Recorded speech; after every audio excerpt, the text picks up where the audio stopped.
The Xbox One X is Microsoft's first proper 4K games console.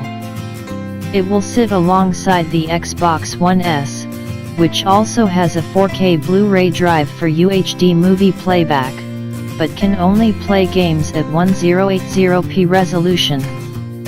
In terms of the UI and what you can do with the console, the Microsoft Xbox One X is pretty much identical to the One S.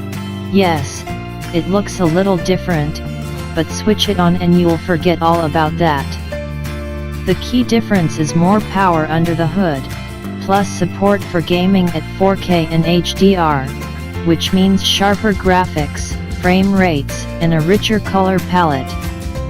To enable all that, there's more power squeezed inside the Xbox One X than any other games console around, with a quoted 6 teraflops of computing power compared with the PS4 Pro's 4.2 teraflops, 12GB of GDDR5 RAM with 326 MB/sec of bandwidth, 8GB of flash storage plus a 1TB internal hard disk.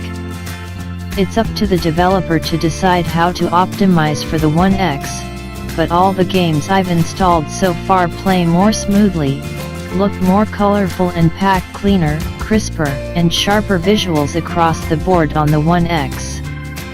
When you go back to the same games on the One S, you'll wonder where all the detail went, and you'll certainly notice the frame rates are less smooth.